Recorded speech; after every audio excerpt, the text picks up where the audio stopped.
This is Democracy Now!, democracynow.org, The War and Peace Report. I'm Amy Goodman, and that's where we're broadcasting from today. Yes, Park City, Utah, home of the Sundance Film Festival, the nation's largest festival for independent cinema.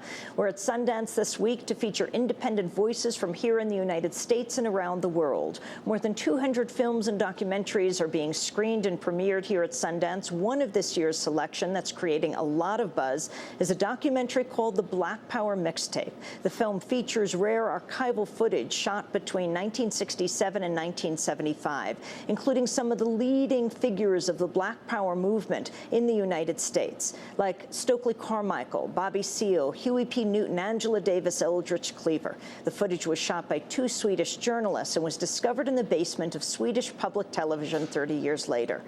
Well, the renowned actor and activist Danny Glover co-produced the Black Power Mixtape. We flew in on Friday night. It was the first film we saw. Yesterday, I had a chance to sit down with Danny Glover to talk about the film. Welcome to Democracy Now!, Danny Glover. Thank you. So, Danny, tell us about this film. Well, certainly it's extraordinary. It's almost, when you think about something like, let's face it, that we're dealing with now in terms of WikiLeaks, you know, and how information is uncovered. This film is about information or documentary filmmakers and interviews with members of people who were involved in the Black Power movement. Now, this was found in the basement? It's found in the basement of Swedish television.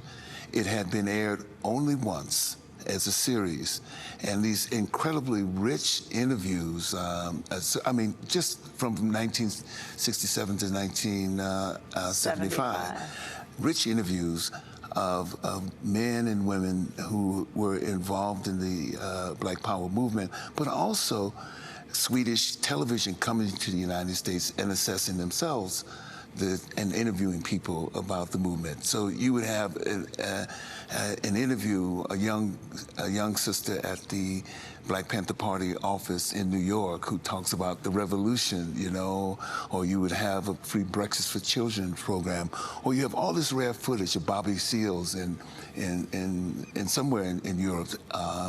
And so this is what this is about. So it's a compilation of all these interviews, all these documentary films that were done, all this rich archival information about the Black Power movement. Let's play a clip of Stokely Carmichael. Now, let us begin with the modern period of, I guess we could start with 1956 for our generation.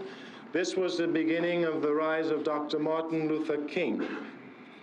Dr. King decided that in Montgomery, Alabama, black people had to pay the same prices on the buses as did white people, but we had to sit in the back.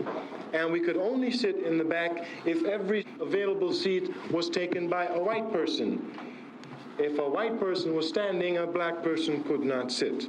So Dr. King and his associates got together and said, "This is inhuman. We will boycott your bus system." Now understand what a boycott is. A boycott is a passive act. It is the most passive political act that anyone can commit, a boycott. Because what the boycott was doing was simply saying, we will not ride your buses. No sort of antagonism. He was not even verbally violent. He was peaceful. Dr. King's policy was that nonviolence would achieve the gains for black people in the United States. His major assumption was that if you are nonviolent, if you suffer, your opponent will see your suffering and will be moved to change his heart. That's very good. He only made one fallacious assumption. In order for nonviolence to work, your opponent must have a conscience. The United States has none. Has none.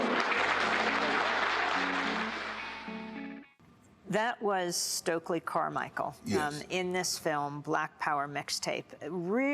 A rare footage of Stokely Carmichael, who later came to be known as Kwame Ture, going to Sweden Yes. And talking about, well, perhaps the differences between him and Dr. King, Yes. talking about the importance of action. Yes, yeah. Well, one of the things that, I mean, it's very interesting. So we're talking about 1967. So much has happened within the last 4 years since the passage of the Voters' Rights Act.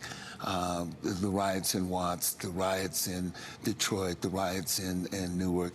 And here's Stokely Carmichael. It so happens that I first met Stokely Carmichael in 1967 when I was a student at San Francisco State. San Francisco State was very unique in the sense that a number of the members of SNCC who now decided we're going back to school came to San Francisco and resettled in San Francisco. So Stokely, Ralph Featherstone, H. Rap Brown were out at San Francisco State on a regular basis.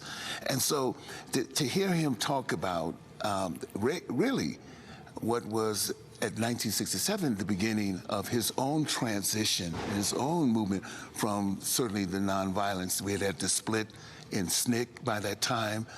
We had the removal of white members of SNCC, and all those things were happening at this particular time. And he began to announce his new path, certainly respectful of King, and I'm so respectful of King, very respectful of King, as they all were. You know, remember, it was King and Harry Belafonte who were who initiated the Student Nonviolent Coordinating Committee, put up the resources for the Student Nonviolent Coordinating Committee, and not only that, gave it life. So here he is. Here's the prodigal son breaking away at this particular moment, and certainly King had been to Sweden. King had traveled to Scandinavian countries to raise money for the movement, which is something that Harry prompted him to do as well. Harry Belafonte prompted him to do. And, you know, of course, Dr. King had won the Nobel Peace Prize in 1964, but the footage in Black Power Mixtape of Dr. King, the King of Sweden, raising money for him, and Harry Belafonte in Sweden together.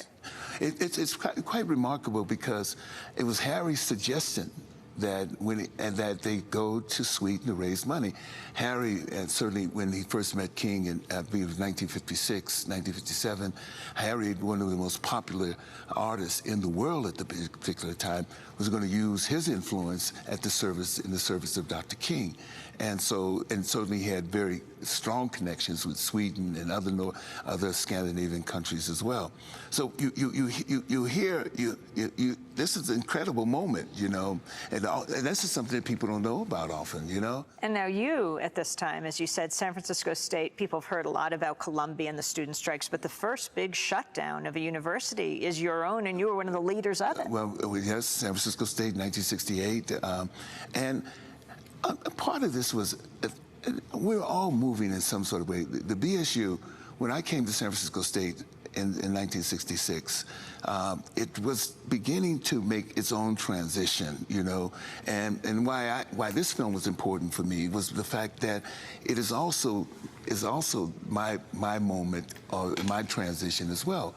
I had been raised, had been born and raised through the Civil Rights Movement, and now, as the Black Power movement emerged, we began to assume that. In fact, we had invited Amiri Baraka out to San Francisco State in the spring of 1967. So San Francisco State, the poet, and we started to becoming the Black Art movement as well. So here we have the Black Power movement, as we identified by Stokely and the Black Panther Party, etc. And you had students who were involved as well, and myself and others. And the strike came out of that. The strike was an aggressive move by the Black Student Union, and we were fortunate to get allies in terms of the Asian Student Association and Hispanic Student Association, and also progressive white students that made it successful. You were fighting for Black Studies at San Francisco State just recently in Tucson, right at the same time of the horrendous shooting. Actually, headline in the paper that day about how they were shutting down the studies. Well, but you guys really started the activism for it. We're still, it's 41 years old, the Ethnic Studies program.